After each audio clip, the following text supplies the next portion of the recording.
Hey there, retro gamers. You are listening to episode 2 of Smashing Bricks, a retro gaming podcast, and today we're going back to 1989 and Ninja Gaiden for the Nintendo Entertainment System.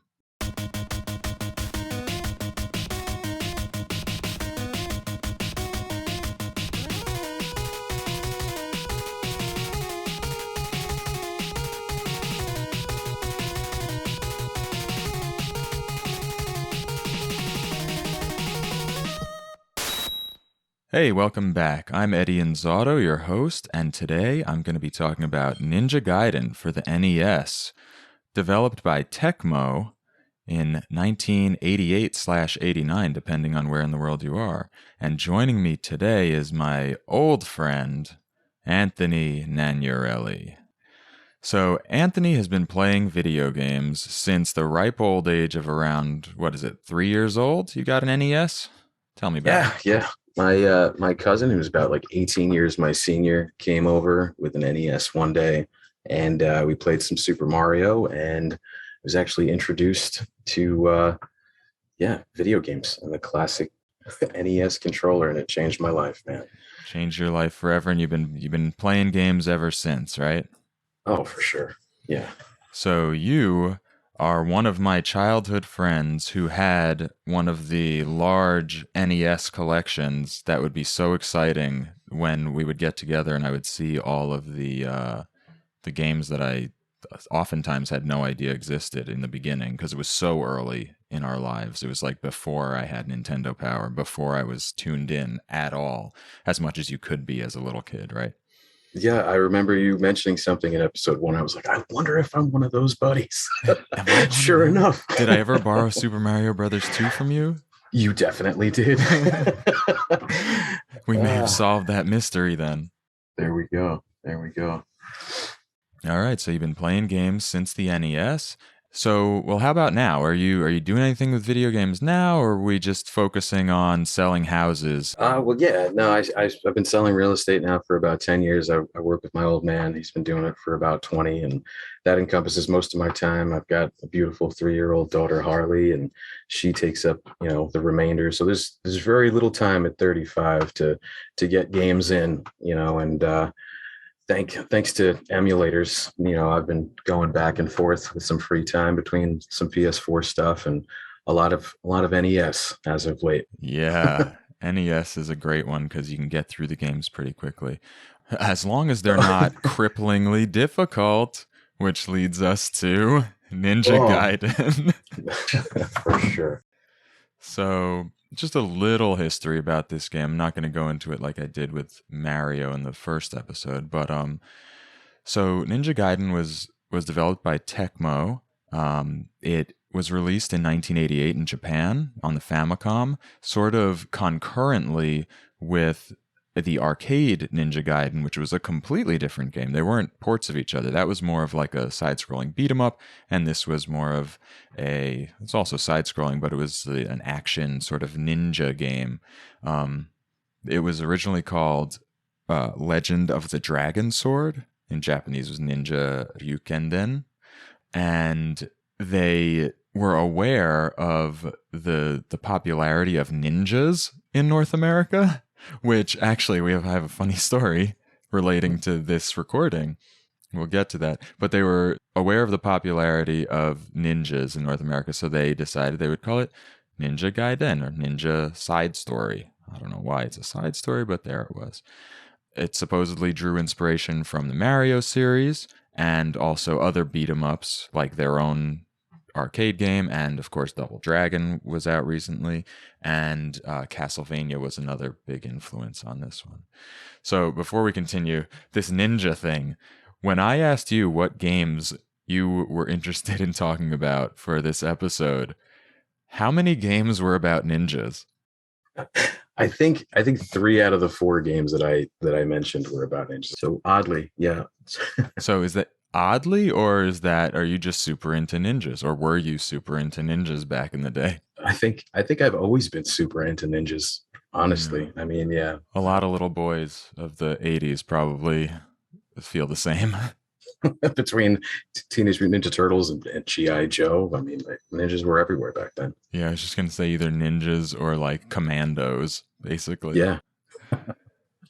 So getting back to the history of Ninja Gaiden, um, this was one of the earliest games to involve cutscenes, like cinematic scenes with a kind of engrossing story, and Yeah. that was something they really focused on. And they just, yeah, they're awesome. I mean, it's like straight out of an anime the way they're cut. Just like that first battle. I mean, that was pretty Mhm. intense, especially holding the controller as a little kid and you're seeing this movie. And the last game that you played was like Super Mario, and there was nothing like that. It's like, what is this? What is this storytelling going on here? Yeah, pretty cool. I remember my first experience, and we'll get into that in a little bit too. Um, so it came to the United States in 1989 after being released in 1988 in Japan, and then it was released in Europe the next year, and it was retitled yet again to Shadow Warriors, which I actually didn't know this until now, but ninja were a taboo subject in Europe. So they even renamed the Teenage Mutant Ninja Turtles to the Teenage Mutant Hero Turtles. I had no idea Wow. about that. Did you know that? No, I had no idea. That is crazy. So anyway, Ninja Gaiden came to the United States, and it was, to make a long story short, it was a success. It got two more sequels in 1990 and 1991 on the NES, and then went on to spawn the Xbox games much later, and I believe there are some in between as well. A Game Gear release, and a Master System release, and an Atari Lynx release that were all sort of derivatives of the main game and the gameplay style. So that's the brief history of Ninja Gaiden. So branching off of that, let's talk about our experience as a kid with this game. So let's start with you. What was your experience with Ninja Gaiden as a kid? How'd it go? Tell me a story.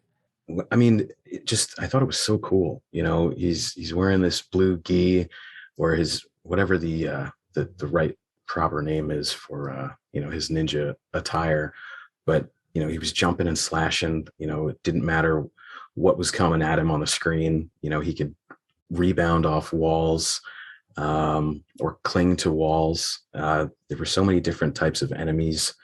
The soundtrack it was so intense. It was so frenetic. That combined with the timer, it always felt like one misstep, and it's so true. Like one hit, and you get sent back, and you fall, and then you got to start from square one again.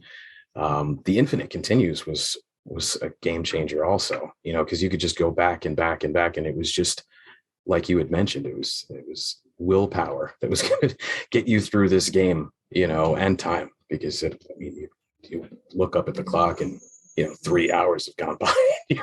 You're still on the same stage or two, or at least in my account for sure.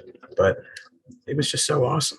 Do you recall at all the games that you were playing at the time prior to experiencing Ninja Gaiden?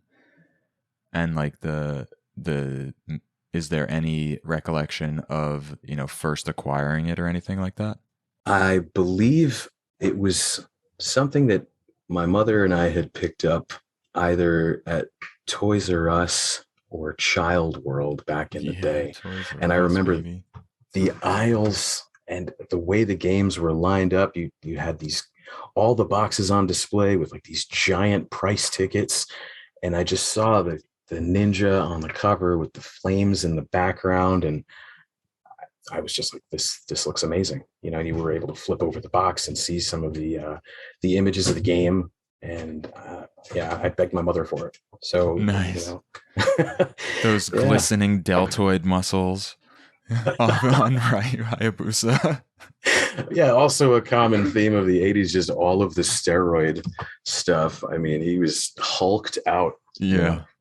So I didn't actually even play this game as a kid, and No. I'm going to be completely forthcoming here. I didn't play more than really the first level of this game until preparing for this episode. However, Ninja Gaiden 2 is a game that I owned, and I didn't own a ton of games as a kid, but I had wanted Double Dragon. That was what I was all about. I wanted Double Dragon, and I got as a gift from my dad, because he's a dad, he got me Dragon Warrior. Sounds pretty much the same. Not the same kind of game at all. Double Dragon is a side-scrolling beat-em-up. Dragon Warrior is a very slow and laborious RPG, Japanese RPG. I didn't know what the hell was going on. I was like 5. I couldn't do it. So we took it back to the store. They didn't have Double Dragon, but they had Ninja Gaiden 2. And I was like, Dark Sword of Chaos? Sounds dope. Let's do it. Sounds 80s to me. I'm into it. And that was my first experience with Ninja Gaiden. And it had a lot of the same characteristics as the first game, but that's where I got my history, my experience with the series to begin with. And I loved it. I thought it was great. I thought it was impossible, but it was great. So now came back to Ninja Gaiden here pretty fresh.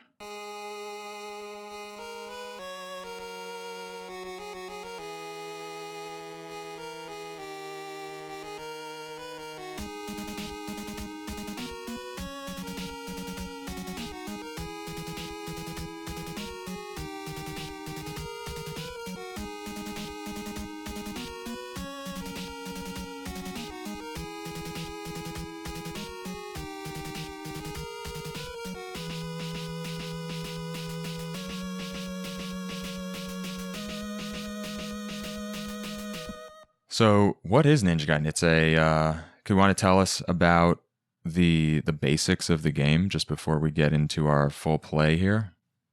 Yeah, so the game starts off. You have your basic sword slash. Of course, you can jump. There's no jumping on enemies' heads in this one. Everything has to succumb to your weapons, and you've got a pretty substantial, health bar. So you can get hit a bunch of times, but I mean, you jump to walls, cling to them, jump back and forth, rebounding to work your way up to higher spaces. You can take out projectiles, which is huge in this game. Yeah. And there's no misstepping in this game. I mean, some of the platforms are just about as wide as your character, if not, slimmer than the width of Ryu himself. The bosses are just, huge in comparison to you. I mean, they're like giant monstrosities, these bosses, and everything comes down to reflexes. This is like a giant reflex test in my book.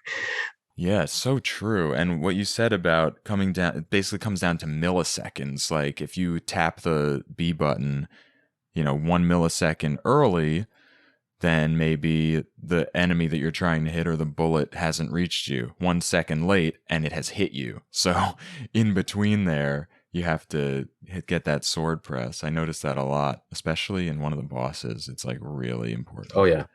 And again, the climbing and clinging to walls, this may very well have been the first time that particular video game mechanism was in a game. That's the earliest one I know of, and I tried to look it up a little bit, and I couldn't really find anything earlier. Is there anything you know of that's earlier? I was a baby when I first got hands on this one, so I don't really remember anything like it at all.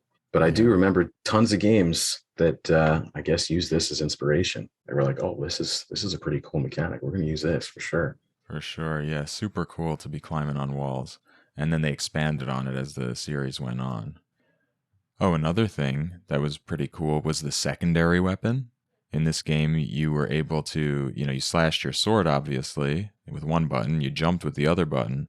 But then you could slice down various, street lamps, insects, birds, spiders, lanterns, torches hanging in the background. Yeah.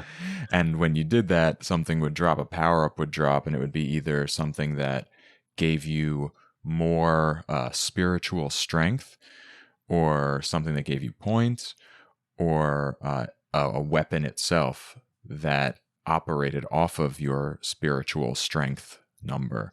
It'd be like a throwing star or a bigger throwing star that acted like a boomerang, or a wheel of fire, or the ability to do a flip with your sword spinning around you the whole time. And those were super important. It basically indispensable to beating the game. I don't think I could do a run of this. Well, I can't do a run of this game with them, but I don't think I could do a run of this game without having those. No, they were so very crucial. And then maybe the 1 in 100 extra lives. So one thing about this game that is like so frustrating is, I guess it's expected for you to beat this game, at least score wise, with 3 lives. Because when you hit that game over, your score gets reset back to 0. And that was another feature too. Like once you acquired enough points, killed enough enemies, or gathered enough points, you would get that extra life thrown in. And plus there was maybe even more rare was the health bar fill up, like the health potion or tonic, what have you. But yeah, it was so critical. And when you can, it was like something about this game where it was like, it's like a show off game. You know, if you're with your buddies and you can like run the level and just jump, swipe, hit a power up, grab it, use it, jump over an enemy, hit a projectile and jump over it, rebound. It was like you almost had superpowers. Like this game. Yeah, you're the man right there. It's definitely a skill sharpener of a game for sure. Like if you want to get used to, side scrolling, 8 and 16-bit games, but this is one of those games that definitely sharpens your sword, pun intended. For sure. The difficulty curve is crazy. Interesting thing is, like, I can get through the first few stages without even being touched. Oh, yeah, me too. Right? So, like, maybe I'll get hit in, like, 2-2 or 2-3. But later on, you get to, like, the 5th act. So the game is organized into 6 quote-unquote acts, each one with a few levels. Actually, there's 1 in the first level, then 2, then 2, then 3, then something like that. But there's 20 levels overall, including the boss fights. So it's more like 16 or something.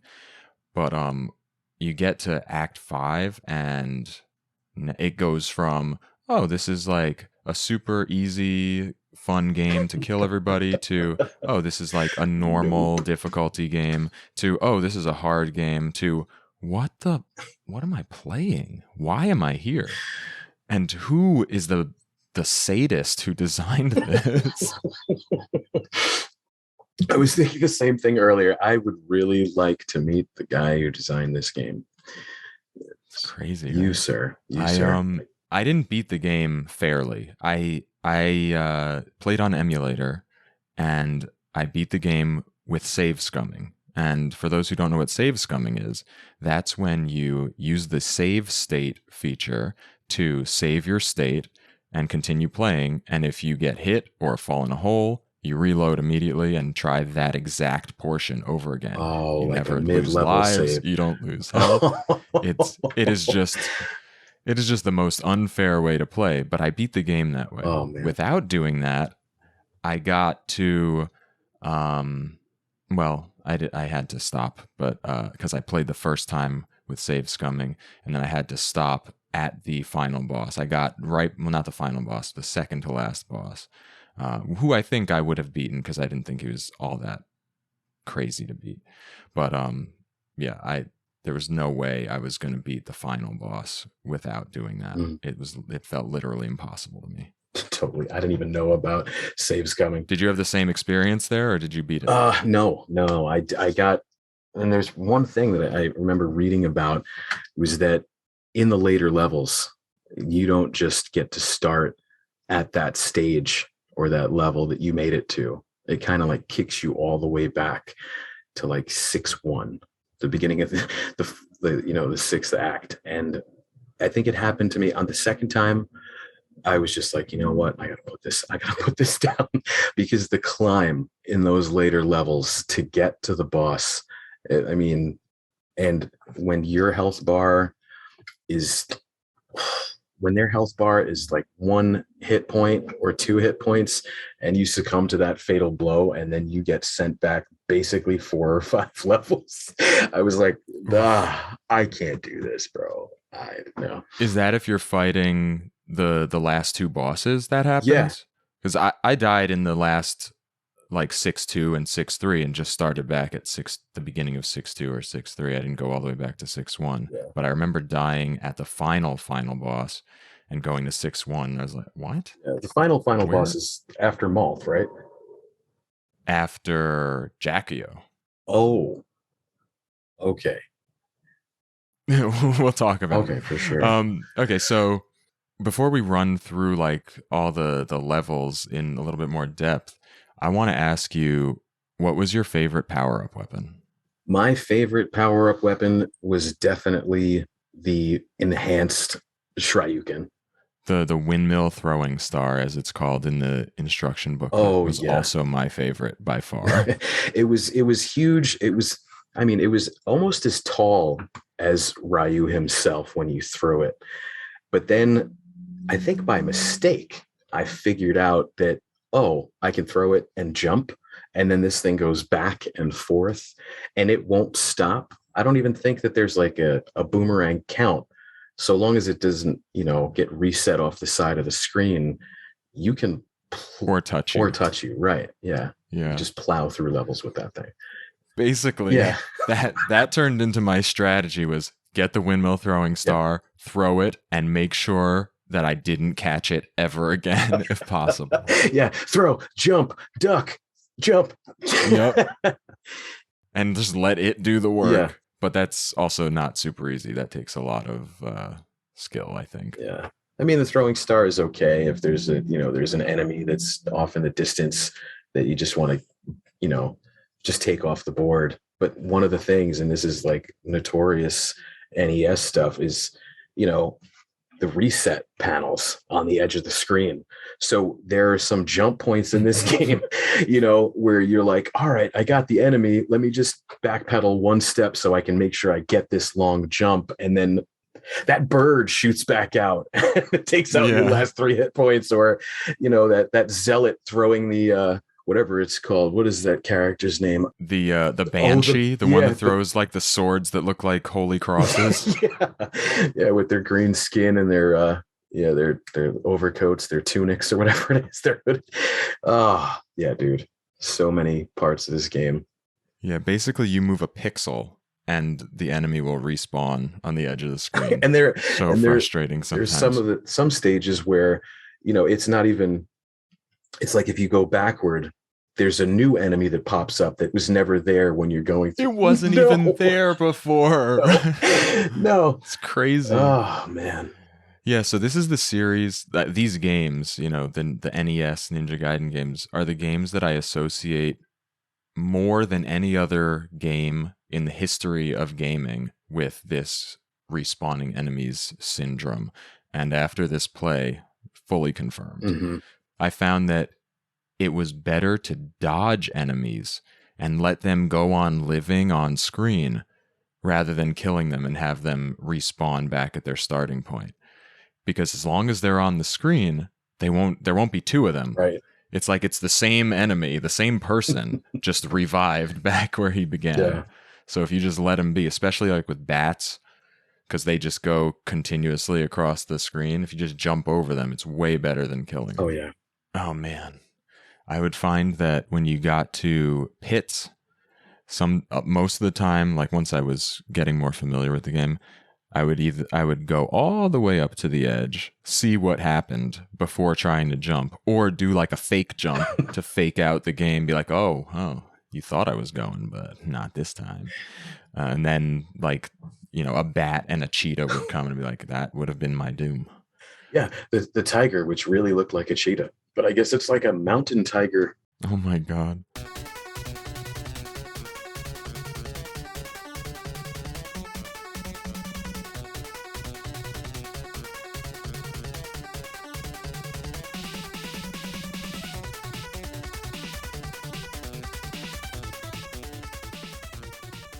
Okay, so getting to this play, now that we've covered some of our experience, some of our history, we start the game, right? We get the screen. If you don't press start immediately, what do you get?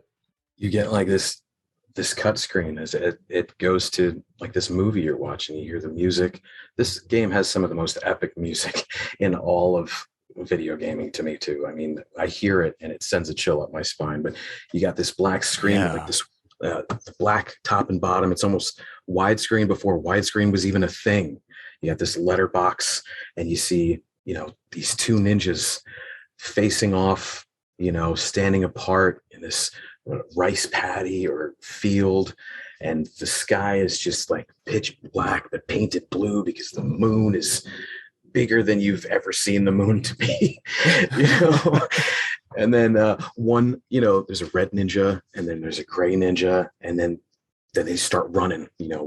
Right side of the screen, you see the gray ninja, his face, and then the left ninja is the red one, and they're running back and forth. It cuts their face, and then it cuts their legs running back and forth, cuts to the other one, cuts to the other one, and then they jump and then clash like right in front of the huge moon, and then they both come down, and then the red ninja just falls. So cool.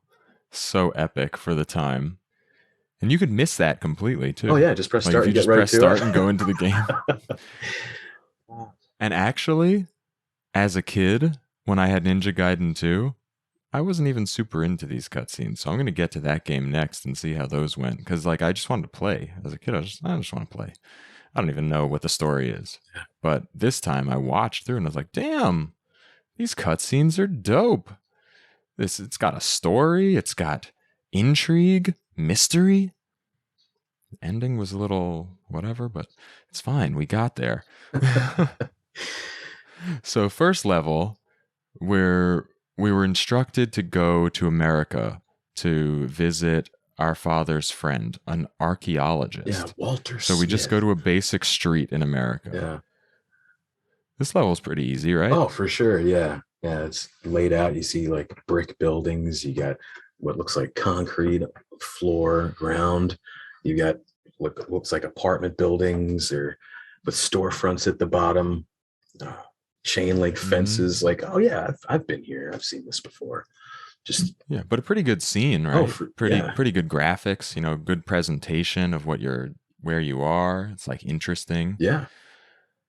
And I guess just some like game design stuff is you can go all the way through this level without ever getting a power up, because all of the secondary weapons that you have to like slash down are located in spots that require you to do a little climbing section and then go off to the side or go up on top of something.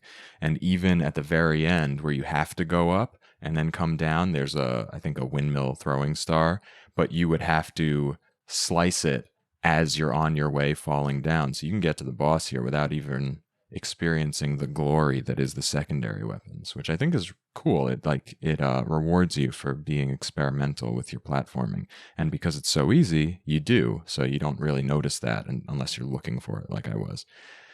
That's pretty cool, right? Oh yeah, for sure. And growing up, I mean, I almost thought of those secondary weapons as like cheats within themselves. So I like restricted myself from using them. I was like, nah, I can do this with the sword. Just me and the ninja and the sword. We got this. But then I realized as I got older that like, these things are necessary. There's a rhyme and reason to these power-ups, all except the one. There is one that just feels like a spiritual energy drain until you can find another power up that is actually fun to use. Are you talking about the jump and slash, quote unquote, where you do the spin with the sword around? Spin jump, yeah. But later on in the game, there are one or two different parts where you're like, okay, thank God for this. Rockets. So, oh, goodness. So that one's funny because I feel the same exact way. Like I get it, and I'm like, okay, you're draining all of my spiritual strength, and I can't even slice down something new because I don't know which ones hold a new power up. So each time I slice the stuff, I'm losing 5 spiritual strength, and it's just draining away my stuff. Yeah.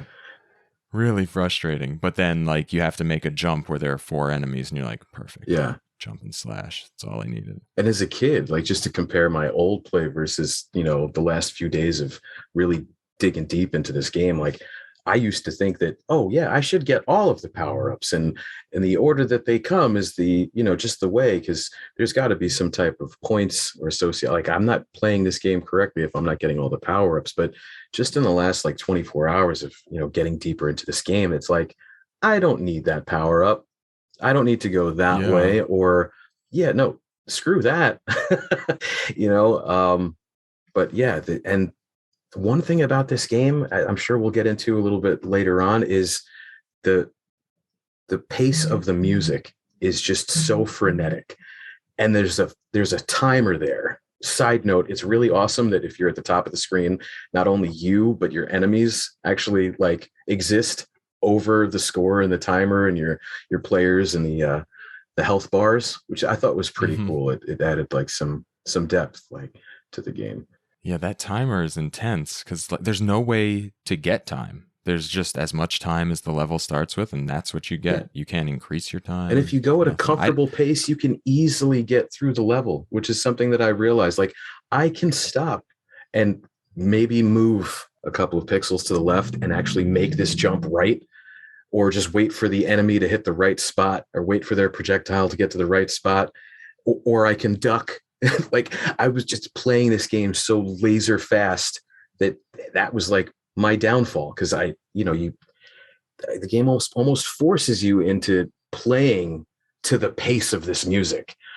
Yeah, I remember always trying to run through the game super fast before, and now, as an older and wiser gamer, I wanted to slow down so much, but you find there's a balance between being driven by the music and the timer and like stopping to be super specific about how you approach the obstacles. And I actually sat there for too long a couple times and then was reminded, oh, yeah, there's a timer. Well, there goes that life.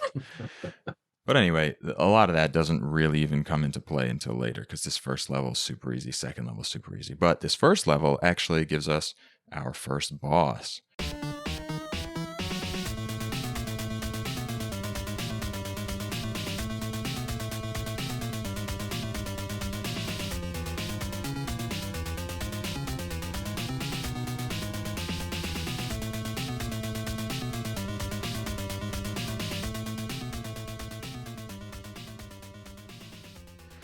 This was the Barbarian.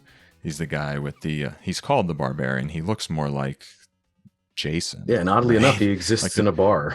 You fight him in a bar. The Bar Barbarian. yeah. The Barbarian. They should have put a hyphen in it. Oh, for sure. And Oh, man. you can make But out bar in like the sign, as you're making a close out of stage 1-1, and that's it. Like, yeah, there's a stage and there's a boss. yeah. Yeah, it gets you right to a boss, which I think is cool. I think, that's definitely intentional because it gives you a taste of your regular level, a taste of a boss, because the bosses were always interesting. I always really liked the art of the bosses, both in the book and in the game itself, the sprites. But what did you think about this boss in general? Scary. As a kid, Scary? I mean, the Jason mask, the giant, you know, jungle machete he looked like he was swinging at you. He had almost like those shoulder pads that those wrestlers had. What were they called? The animal, The Legion the of Legion Doom. of Doom. Yeah, Animal, and what was the other guy? Hawk Animal. Yeah. Yeah, so he was crazy looking, but like now I found him laughably easy. Oh, for sure. Like you just run up to him, slash him a little bit. He telegraphs his chop. Yep. You back up a little bit, Yeah, and you just kill him before he even makes it across the screen. Yeah. So that was that guy. No problem. I mean, if you did let him get across the screen, you jump on the wall and then jump off the wall over him to the other side. Yeah.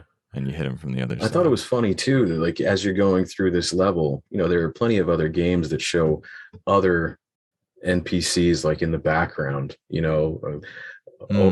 just standers by or whatever, passerby, or people like in this bar. But these these evildoers definitely cleared the entire city out. And who wants to hang Yeah, it out with was that that maniac in the bar? Right? the entire game is pretty much devoid of anyone other than you or someone trying to kill you. Mm-hmm. Yeah, there's nothing else there. Perhaps the bats are existing, and they're just getting in the way. Yeah, they're just bumping into you. Uh, Speaking of bats, do bats show up in the next level? oh, Maybe. So, but the next level is actually kind of unremarkable to me. It's just like a factory level. Oh, no, wait, but we had a cutscene here. Cutscene. There's a cutscene after every act.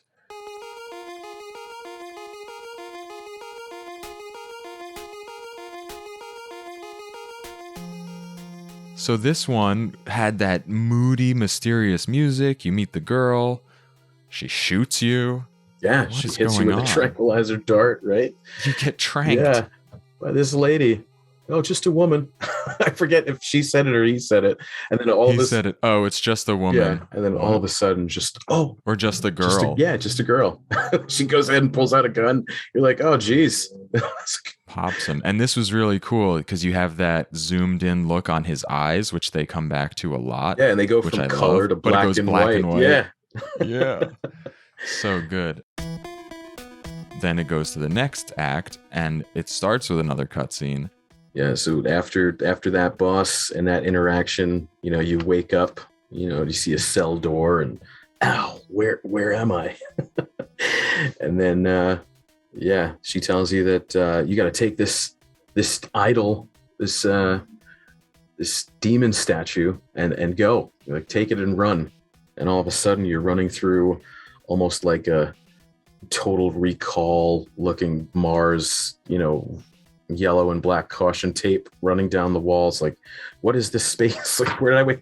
The caution jail? I don't know exactly. So in the book, in the instruction book, it's called the Outpost. To me, it just looks like a factory, like a basic factory level. But it's called the Outpost. Yeah, you see the steel girders, that you're running over. And this level, to me, it introduced some verticality, right? You go up some ladders to go to different sections of the level. Yeah. But overall, there wasn't really a whole lot to it. Nothing that stood out. Anything that stood out to you about this level? I think this was the first time that a dog, created a situation. Like with jumping and falling to your doom. Like, this game is so difficult that I made sure that I jotted down every time I died. Those purple, almost panther-looking things.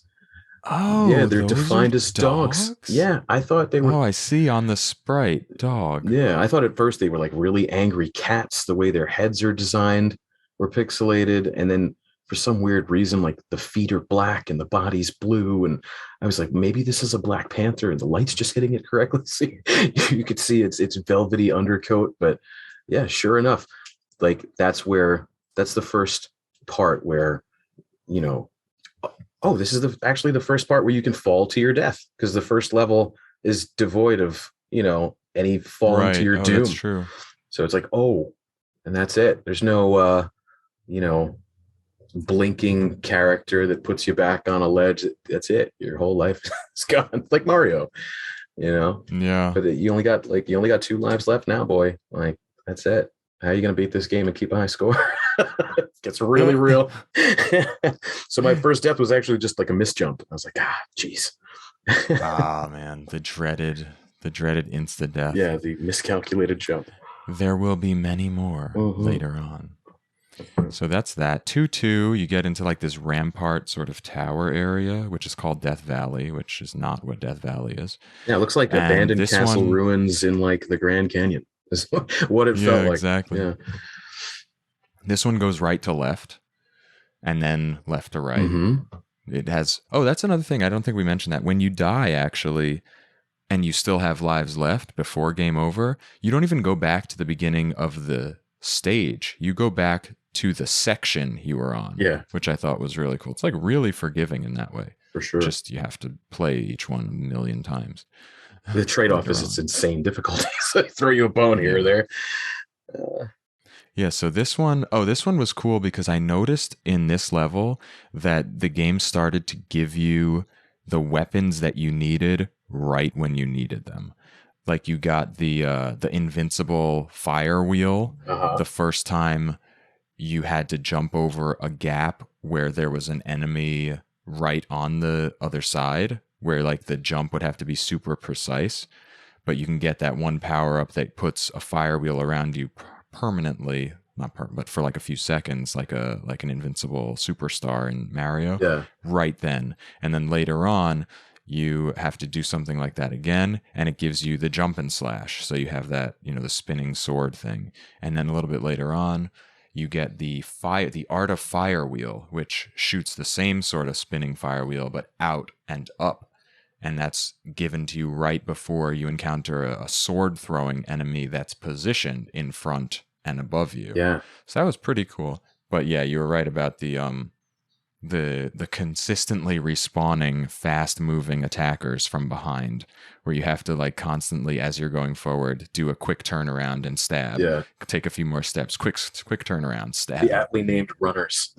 They just run and jump, and they appear to have like guns in their hand as they're running, but they don't shoot. They just run. The Just runners, barrel they at look you. like football players. Yeah, they kind of do. They're like the Green Bay Packers are just coming after you. Uh, So then we finished that part up. Was there a boss? Yeah, there's a boss at the end of this. Yeah. We have Bomberhead, basically the same as Barbarian. but now he, instead of a giant machete looking, buoy blade, he's got like this. It's almost like bolas or something. That's what it reminded me of, because it was almost like he had, you know, uh, a whip with like blades at the end or something or other. Something was hitting you. Yeah, in the book, I think it says it's a chain sickle. Okay, all right, that totally makes sense. which is like a popsicle, but for psychopaths. And he had the camo pants on, the weird vest, and like that face mask, right? Yeah. Oh yeah, both of them have that Jason look going for them. Yeah, another. Sickle and chain, and he's from the Bronx. Yet he's in the Death Valley. Yeah, I was telling you earlier. I think that the bosses themselves, either they had a powwow and they chose the enemies that were probably best suited, for that level. But they definitely transplanted the South Bronx boss to wherever we are at that point in the game, which is a little. Yeah, he definitely made sense in the first Yeah, one. right. I think this boss kind of required, unlike the first, this boss actually makes it to one of the sides of the screen. So Yeah, because you have to stay away from him for longer. yeah. So this one like touches on not only the jumping feature, but like making sure that you were the right distance from the wall so you can get a max height jump and cling there. This way you could actually dodge. Like if you're a perfectionist, you can get at the apex of your jump, you can cling to the wall. And then when he goes and, uses his chain and sickle and brings it down and forward at you, you can use that wall jump to get around and behind him and get a few extra slashes in before he turns around. Nice. Yeah, I just never even tried to not get hit. I would jump on the wall and then just jump as far as I could, usually into him and bounce off and then continue hitting him from the other side because I knew that it was not going to be a big deal. Yeah. And sometimes you just take the hit. Yeah, for sure. The next cutscene, super. I love this part. This is where he's like sprinting and there's that just driving music. Dude, yeah. And then you finally meet your guy, the archaeologist, and there's that epic track I posted on Instagram just getting down to best song in the game.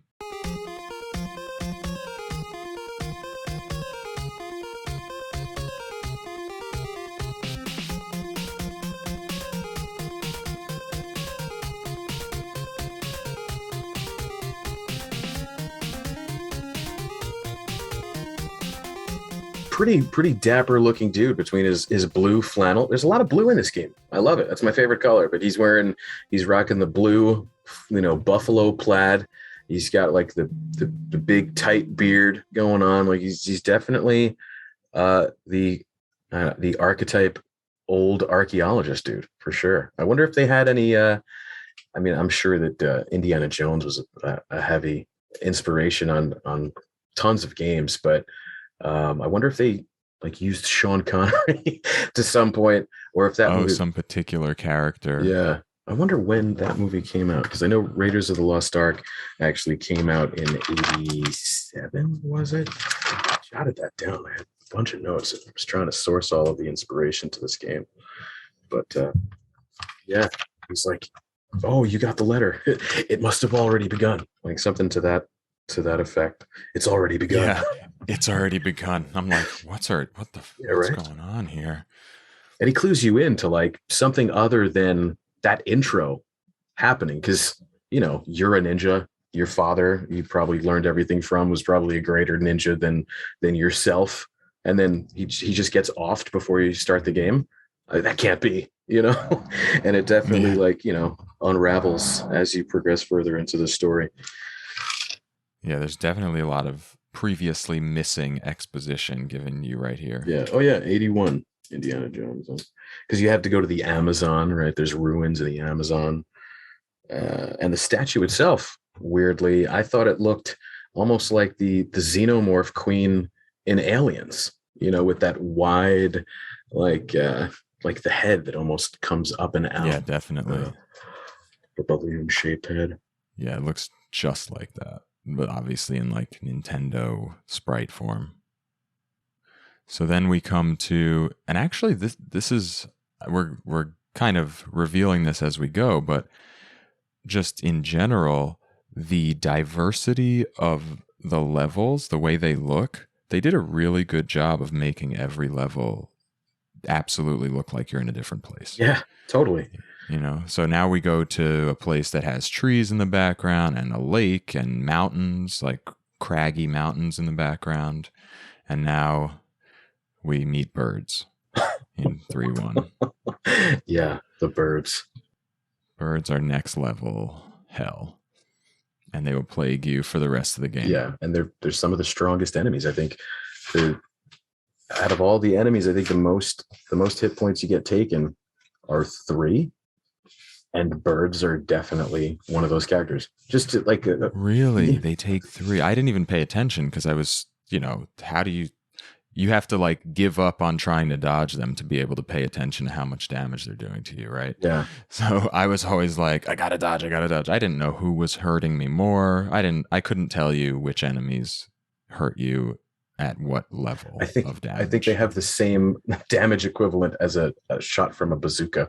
It's just like, just to put that in perspective, and they're the bane of your existence, because they don't follow any type of pattern, because your character and where they are almost pulls them, as it pulls them to how much they're going to be moving at you as they're moving up and down and side to side.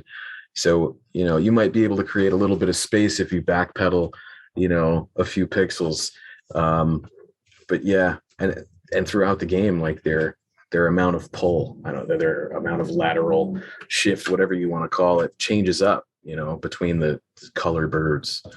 But what are you introduced to in this level? I mean, you've got as you're leaving the Oregon Lake House, as I jotted down in my notes, you're introduced to what looked like a cheetah, right? Which is actually a tiger. They call it tiger. Yeah, and then you've got the birds. I think all of which were the brown birds, not the death doves of later on. They're like eagles. Maybe they're peregrine falcons. Perhaps. Hayabusas. Yeah. Actually, those are not tigers. They're not cheetahs. They are definitely jaguars. Because I think aren't we in South America at this point? Or is that next time? No, maybe that's next time. If we're in South America, they're jaguars. If we're in Oregon, they're mountain lions. Mountain lions.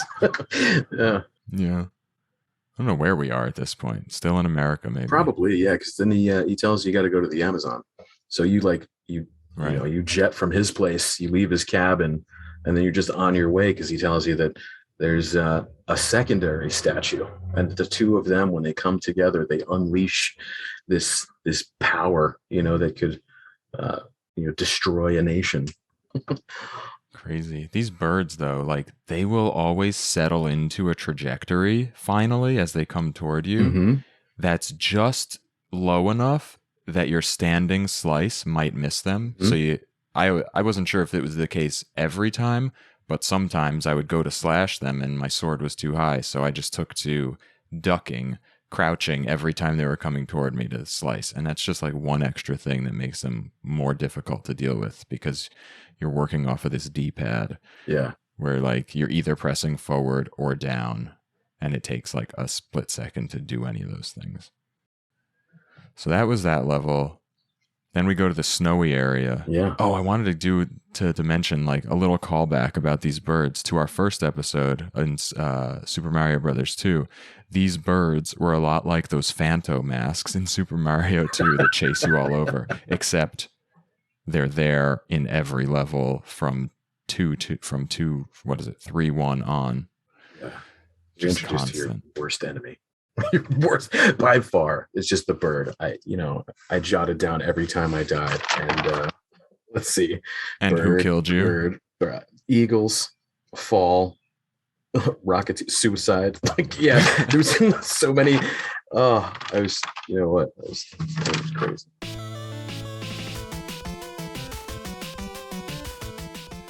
Next level was a snowy area.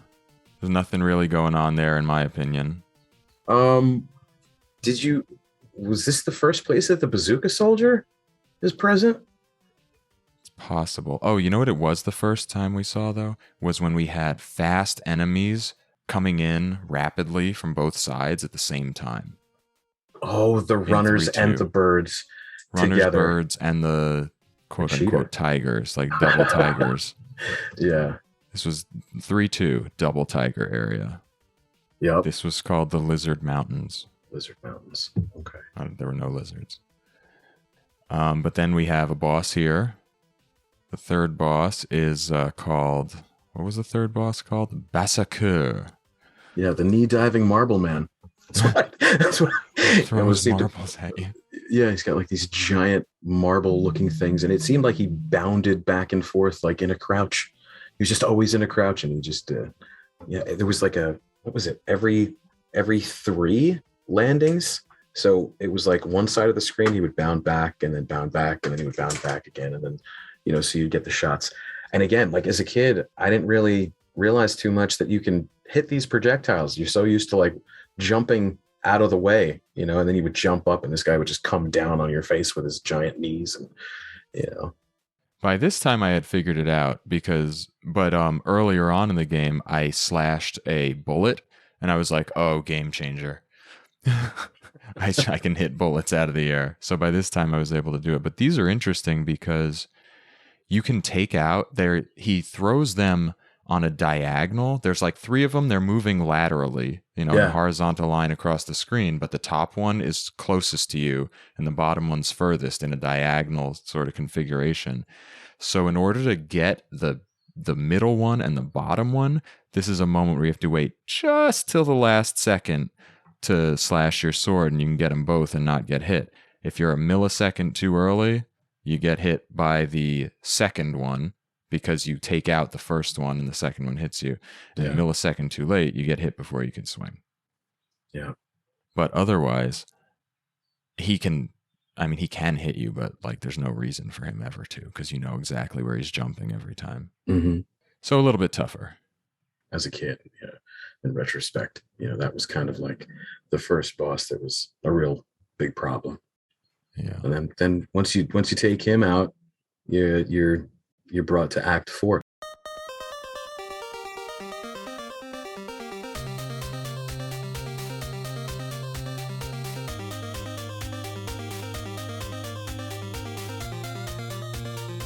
So Act 4, now we're in the Amazon rainforest. This was where I remember guns for sure. Oh, Sergeant Slaughter. That's my nickname for him. Growing up with WWF, like it just reminded me of, maybe there was a pixel in there that reminded me of his like small mustache. And he was just sitting there, just like no neck, just all shoulders and head. It was just firing off. It was like three shots.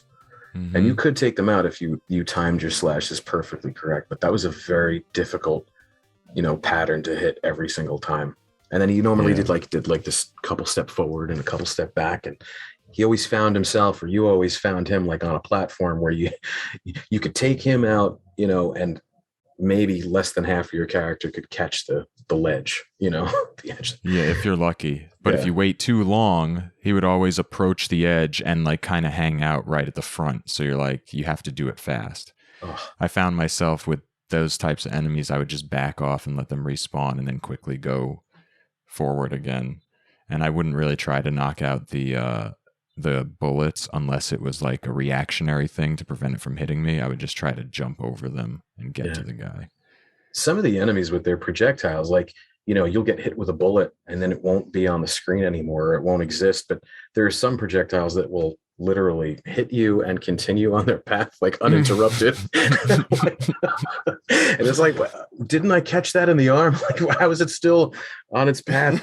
It's the Right out realism. loud. Oh yeah. So this level had the gun guys. It had your ground-based fast movers like the dogs and the quote-unquote tigers, Yeah. and the bats and the birds all incorporated at this point. So now we're in the game, but they're not crushing you with it yet. But Yeah. there's all of these things that you can experience. And then you're hit with like a cutscene like after the first stage in Act 4, and like this secret temple that you could see like across the valley. It's massive. Like, I just wrote down, like, how is a temple of that magnitude ever kept a secret? I guess you were in the jungle, but now you're not really anymore. Yeah, really weird. Because right, you have to climb up. You climb up that cliffside ladder to the top where the cliff is, Yeah. and then there's a bird at the top of that ladder, of course. Like, as you're the very long ladder, there's just a bird while you're on the ladder. There's literally nothing you could do. Either you get hit or you jump off onto the little log and do like the most rapid double jump to jump down and then up. But that could take you, a number of tries to do right. Yeah, and by now you've already lost your score. So now, forget about that extra life at 100,000 or whatever it is.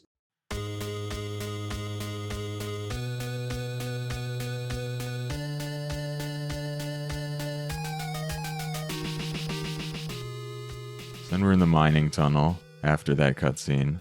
Yeah. Mining tunnel was really cool. I like the dark background. Like I said, a lot of the areas have like cool graphics and stuff. Yeah, and this is like the signature track. This stage is like the track of the game, in my opinion. It's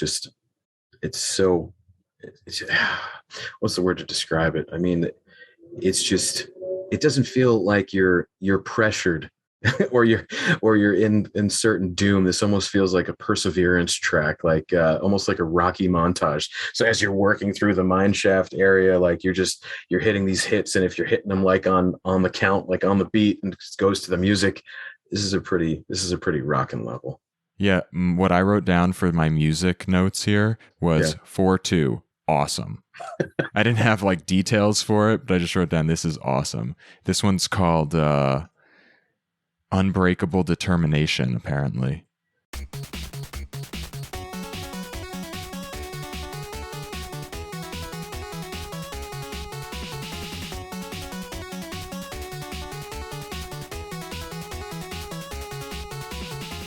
"4-2" was a level where I had 4 birds on the screen at one time. Also known as Hell on Earth. Yeah. So there was a section where I decided I would just keep going forward and dodging, and I got 4 of the white birds managed to flock onto the screen at once. Well, I think it was while I was going over the bridge in sort of like the middle toward the end-ish of the area. Right. And that struck me as just so much. That was just too much. And the green ninjas too in this level. You get introduced The green to ninjas. Yeah. This was funny. So remember that green ninja? There's a green ninja earlier in the cutscene that stole your statue.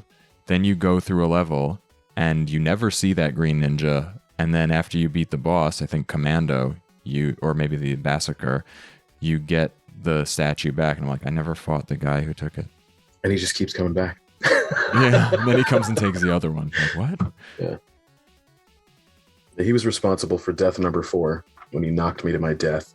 Can we talk about like the bounce back, like the punishment for getting hit? Like your character doesn't really, does he blink when you get hit? Because you just get knocked back so hard, and that's like the cause of so much death. Yeah. Oh man. I was gonna bring that same thing up in 5-3 because it annoyed me a lot. Not the fact that there were enemies sort of around the pits, but that there would be an enemy just after the pit where you had enough space to land and then it would spawn and hit you unless you had the most incredible reaction time ever or just went through, died, and knew to hit your sword slash. But then it would hit you not to interrupt your jump so you would fall, but so that the hit would send you reeling backward directly into the hole. And that point, I was just like, okay, I understand what you're doing before. I get it, but this just seems like too much. Yeah, salt in the wound.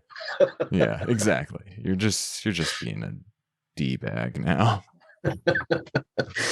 Yeah, the knockback. So you had a couple of frames of invincibility where you flash, Right. but it was very short. Like in other games, you would have more time to kind of get back on track and invincibly run through a couple of enemies.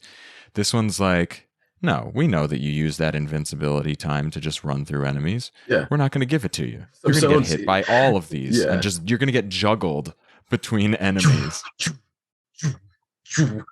I love how the getting hit sound doesn't sound like you're getting hit. It sounds like in any other game that would be the death sound. The regular hit sound in this game is the death sound in other games. And we got 4-3, which is the gray stone background, which is what is that supposed to be? The Temple of Darkness, Hall of Demons is what that's called. A lot of verticality in this level. I called it the climb. Yeah, for sure.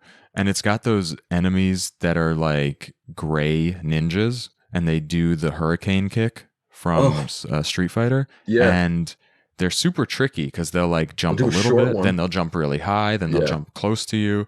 But also, like, if you're not paying attention, like if you see an enemy kind of on a level above you, like on a platform above you that you need to prepare for, one of these gray guys will just kind of sneak out below on the gray background, and all of a sudden there's a foot in your mouth. Not cool. Yeah, and he'll make it up different platforms too. Like some of these enemies, if they're in the right frame, they'll climb. And they'll make it to where you are, dude. They will weirdly like find a foothold on a sheer vertical wall and then jump up. Oh man. But overall, this level wasn't so bad. Huge forehead on that guy, the martial artist. Side note.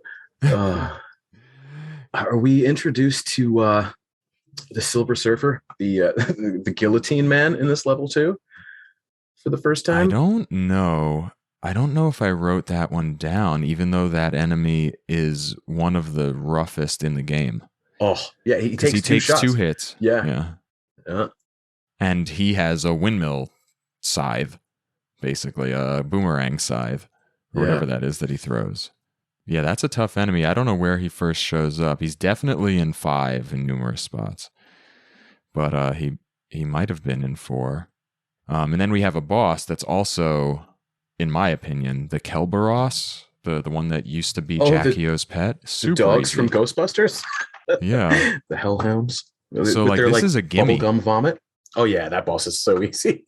You just have to stand under the platform and they'll literally never hit you. You just hit them as they get down to the ground level. That's what I did anyway. And this is one of those bosses where one of them is like a dummy, right? So you have to take him out entirely or her out before you can, because only one of them takes damage for the two of them. Oh. Yeah. Next time you play through it. I didn't realize that. So what happened for me was the first time I ran through, I killed one almost immediately with a windmill star or two. Oh, definitely. And that'll do it. The second time I played through, I hit one until it was down to half damage, and then it disappeared. Like 8 blocks out of the 16 were gone, and then it disappeared. So I don't know what the algorithm is there.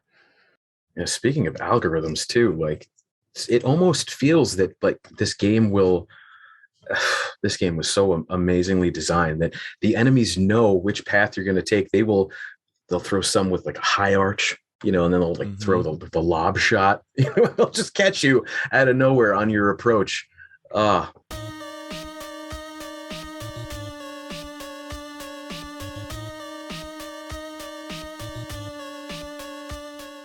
yeah. And then after the boss, that's your first introduction to this Jockio Oh, character. right. Big time. Yeah. And he had some solid evil music as usual. The music Mm-hmm. was excellent. Oh yeah. Is this where we're introduced to like his super villain close up face too? I think so. Yeah, just like he's like leaning back, smiling, like a crazy smile. He's like a cat on drugs. Yeah, super wide eyed, and he's just like, Yeah. oh, jeez, Jockio. And we hit 5-1. It's like this crypt. What I wrote down for this was lots of huge chasms and floating platforms, many instant death opportunities. That Yep. was my take on this one. And this is the level. Yeah, this is the level. You were right, where we're introduced to not only the Guillotine Man, but Hmm.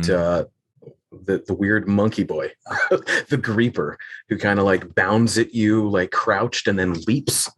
Yeah. Yeah, That one's rough. And then his evolution yeah. later Oh, is forget like about it. hell on earth. Yeah. So we get through this one. This one was great because I was down to one energy bar at one point, like near the Right. very end, and I got the restoring physical strength potion. Oh, that Felt brought you so up like good. how many? Do you know how many bars? I mean, it's a good like Gives you 6, six. Okay. not even half. They couldn't even deign to give you half. Yeah. And they're so rare too. Yeah, so those were good. I actually, you mentioned earlier that you have to get a certain amount of points to get the one up. I don't remember ever getting a one up because I kind of started ignoring points. I was like, well, I don't care about points. I'm just not going to get them. Oh yeah, no. I mean, by this time I've already hit game over a couple of times and I noticed my score reset. So it was just if it happened, it happened. Then we go to the cliffside, which to me was like an interesting platforming area that I didn't find super difficult. Like there were a few like little things, but There was this one spot where you almost have to rappel down with your limited. Yes. Oh, so you have That's to get. what I was going to talk about. You have to get like almost. I don't even know which side is the best approach if you do it from the same side and you just drop down a bit. But you have to get almost to the very bottom. I've died so many times at this spot. And during the course of this, if you hit the right point, there's a bird who's like thwarting you. And again, they'll hit you like they'll get 3 of your hit points every single time. So if you're like struggling with this and it doesn't hit you while you're on the wall itself, like that's it, you're done. there's no coming back from a midair hit. This is the only point where it has a platforming bit like that in the entire game. Yeah. The way that I did it was I would jump, but not at the wall, wait till I had my downward momentum, and then press over to catch the wall lower than normal. Okay. Then do the same the other way, and then at the bottom of the left side wall, then finally jump to the right. Because even that final platform you're trying to get to, it's not only under the first wall that you jumped on before jumping back toward where you came from, but it's set back like 2 ninja lengths, so you have to get really way under there. Yeah.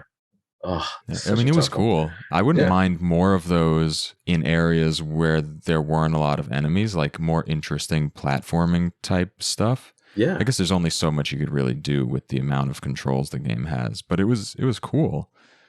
All right, so we end up at 5-3, and 5-3 for me was like a particular turning point. This is where I mentioned that we had those enemies that spawn after a pit. So you got past the first trick, and now you have this second trick that was just really gear grinding. But this was like the yellow-green sort of tower area, and here I had something where there was like an eagle on one side and a bat on the other side, both constantly respawning.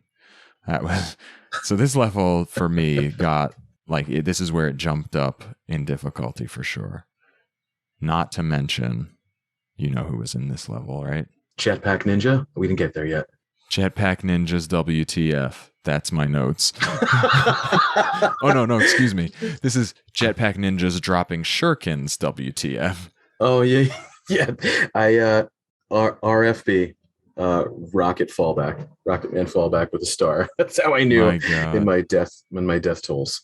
Yeah, These RFB. guys, you had to either know they were coming and immediately attack where they were going to be coming from, or have really fast reflexes and again, immediately go and attack them. Because if you didn't get them off the screen, those shurikens were hitting you. Like, period. The way they would come off the screen, like they would almost change tempo. Did you ever get hit with like a super fast jetpack ninja just fly at you Yeah. off the screen? Well, I saw one. I'm pretty sure I only saw one, and it was at the very top of the screen. And I was like, I don't know what that guy's doing. There's a fire at home somewhere or something. I don't know, but that would have been crazy if he was on my level. I said, no, this game's not fair. This also had the command. What are they called? Those commandos, the Green Bay Packers Oh, the runners. Yeah, yeah. So this also had runners that would I found this to be a really interesting game design moment. They will constantly jump at you across a gap and just keep going until you move forward. They're going to do it for literally ever. And there's Uh, a guy with a gun on the other side. So you have to either like double dutch your way through this, jumping to the next area, or immediately upon getting there, just go. Like, don't take a break at all and just go for it and sprint through 2 instances of this in a row. And then you get to a part where you have to stop and wait for the final guy who's got a gun on a platform way down below you and figure out how to get rid of whatever bird is there, and then jump in front of this guy and hit him. And I couldn't do it, so I just kind of gave up and I went for the longest jump I could muster, landed on him so that I would bounce off of his back instead of back the way I came from and into the pit. yeah. I just took the hit there. I was like, forget this. This might be one of the instances where if you're on the right, exactly in the right location, the runners will just spawn and just lemming jump. You just see them all just run and fall to their doom. Mm-hmm. Yeah, Infinitely. yeah. So yeah, this whole 5-3 had a lot of kind of what I would categorize as nearly unfair sort of design. But then we It's get just the beginning. the easiest boss in the game.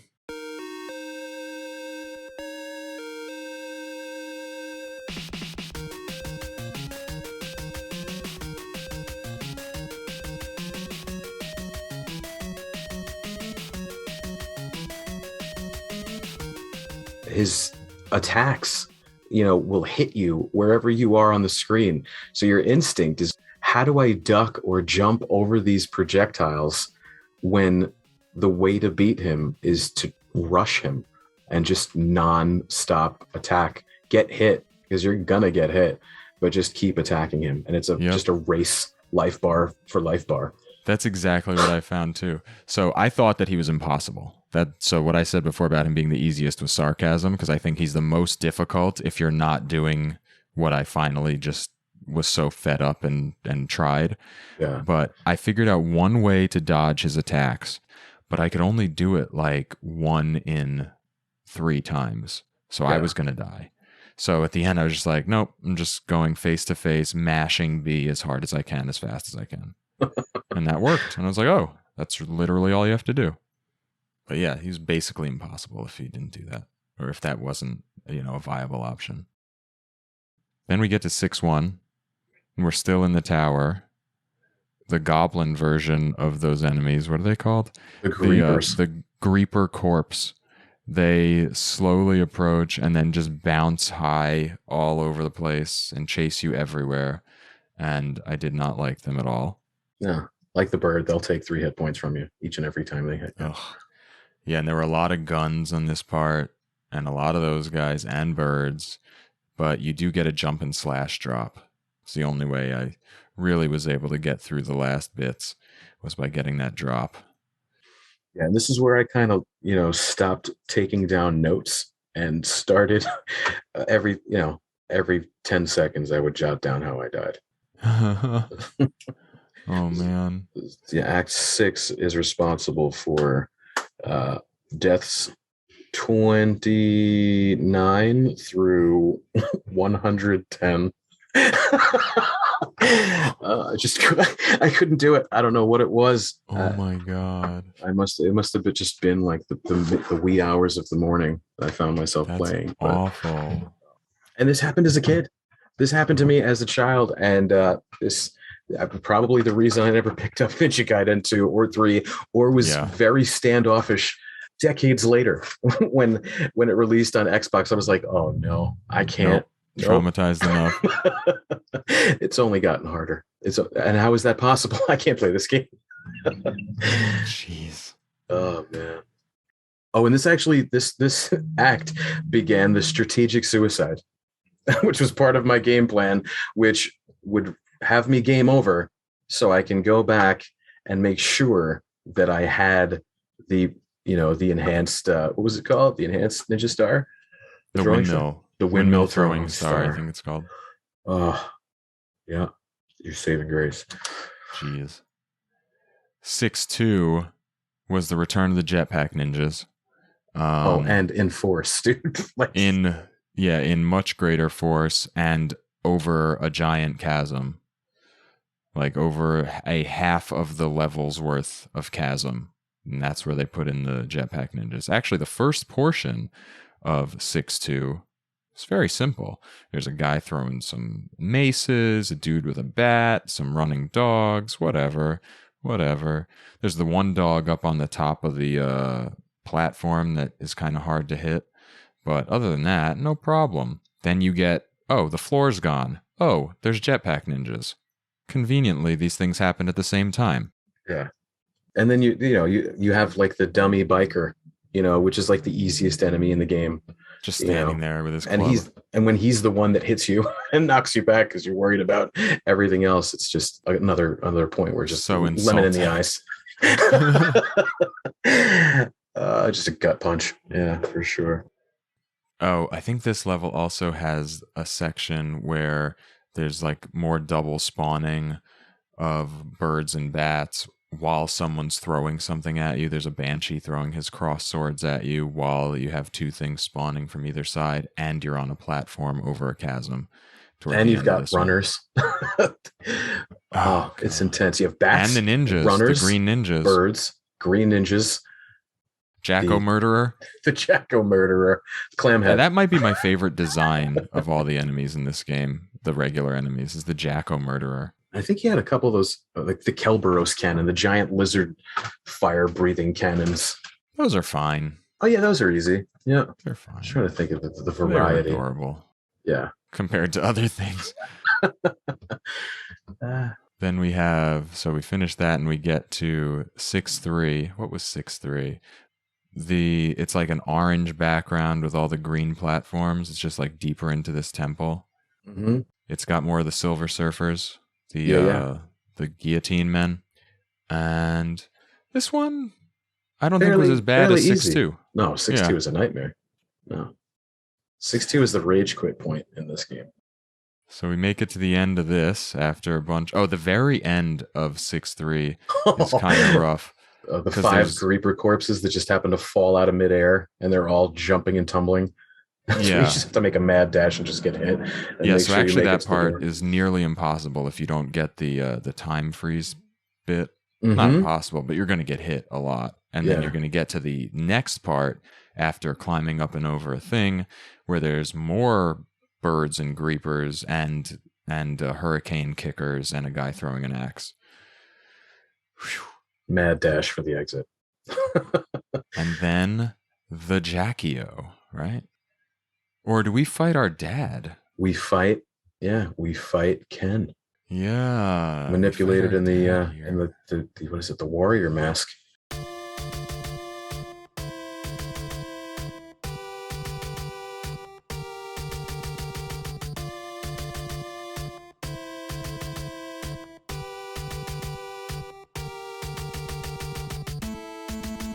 Yeah, so this is a really important moment because right before this fight, at the end where you have that sort of hellscape of creepers and spin kickers and stuff, there are a number of item pickups, and you basically get to choose which weapon you're going in with.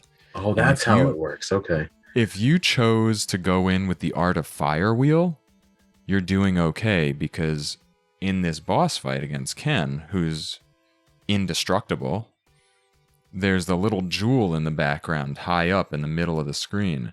So if you have the Art of Fire wheel, you can really just spam that and take out the that jewel, or whatever it is, orb. It's in the demon statue, with that up diagonal attack, and it becomes very easy. The first time I did go in there with the Wheel of Fire. What is it called again? The Art of Fire wheel. Art of Fire wheel. Yeah, it was pretty easy, but I just got hit and died. The second time I entered, I went in with the basic throwing star, and that was terrible, because all of his protective orbs, they'll take the hit, and it'll never make it to that jewel that you have to hit to break the spell. Right, the orbs. I forget. Sometimes those will deflect the fire wheel too. But that comes with like 5 or 6, different flames. So one will eat it, and then something else will make it to the jewel. But now the tough part is this is a boss rush. So we fight our dad. We get a cutscene. Then we fight Jackie-O. I've never made it to this point. Oh, okay. So next we fight Jackie-O, and he just floats above the screen back and forth and throws double fireballs at you the whole time. The fireballs are going to take off 1 block of health.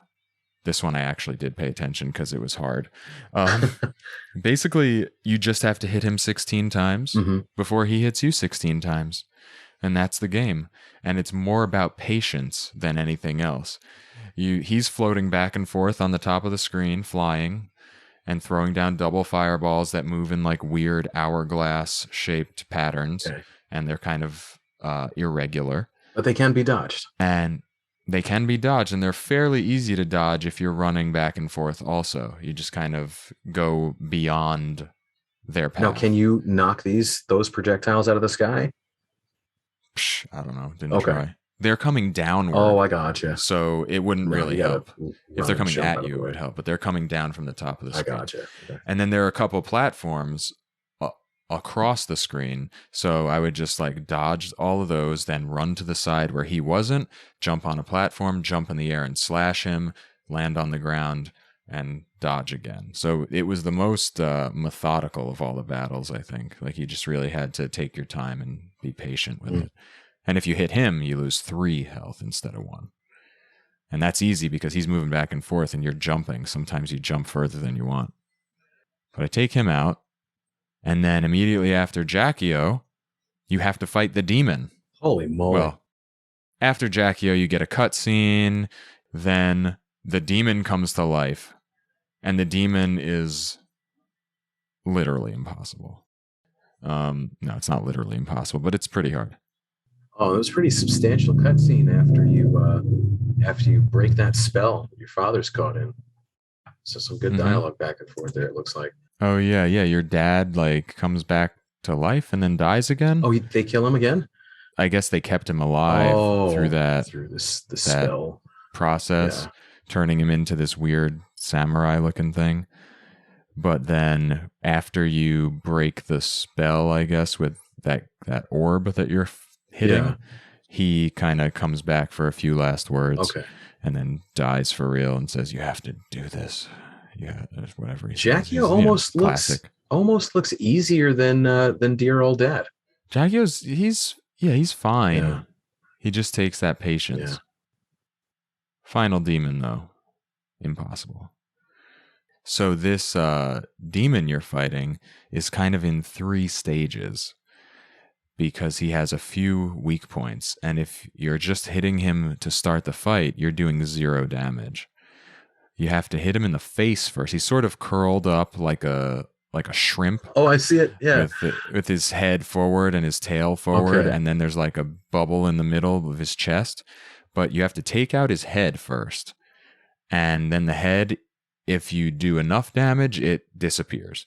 If you do just not quite enough damage, the head will fall off, go on the ground, and rush you straight off the screen, but it'll hit you a couple times and do massive damage. Then you have to hit the tip of his tail a few times and knock that off. And only then do you have access to his sort of heart ribcage orb area that you have to keep hitting until he's dead. And only that orb thing in his chest will do any damage at all. But in the meantime, he's spitting out these weird squigglies. I don't know what they are. They're like baby shrimp. Yeah, I guess they look like larvae or something, but there's something. And they do tons of damage. And there can be like 7 or 8 of them on the screen at once, just spouting out like water droplets. And they're just going everywhere. And there's no regularity to them. So you just have to really dodge. Yeah. It's kind of like with Jackie-O shooting his fireballs down, except there are 8 of them, which makes it go from like, okay, I could do this to, oh, I cannot do this. So I never beat him. Oh, man. But I watched the final cutscene on a YouTube video. Just goes to show the difficulty of this game.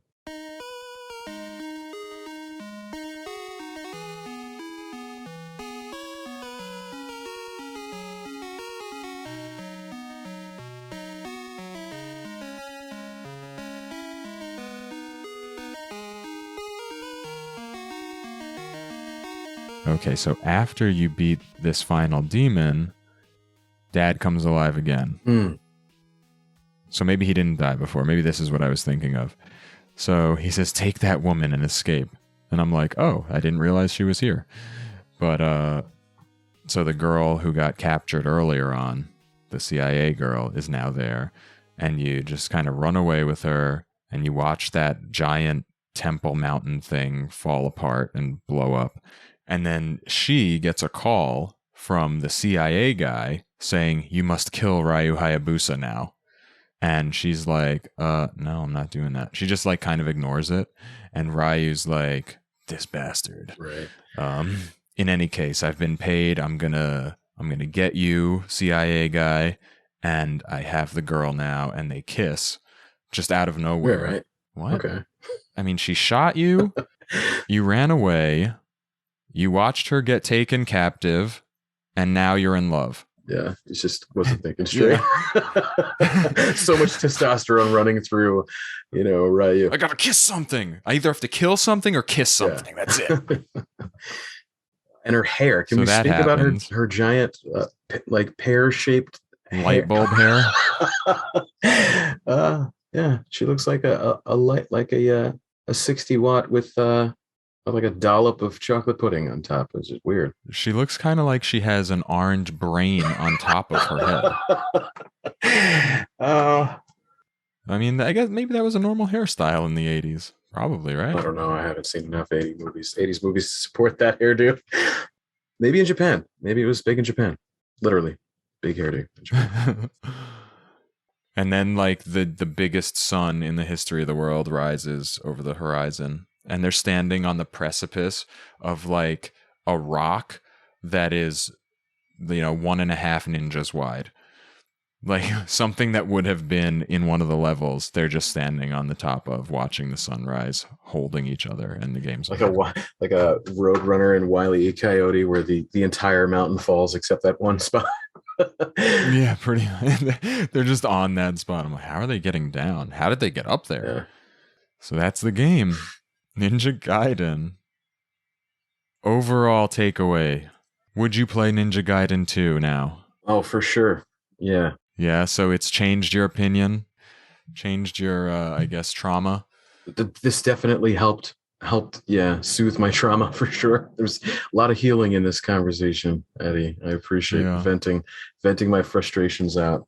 But yeah, it's amazing how, games can have an effect on you. Definitely a powerful medium. There is lasting. The memories are as lasting as the gameplay is compelling or fun. All right, man. So I guess that's it. That's Ninja Gaiden, the beginning of a legacy and a great revisit, and for me, a great, really first time playing past the first level. Well, it was an honor to go through it with you, bud. Yeah. Yeah. Oh, thanks for being here. It was great. Is there anywhere you want people to look for you online while we're here? Um, yeah, for sure. My handle is Asylum in Arkham.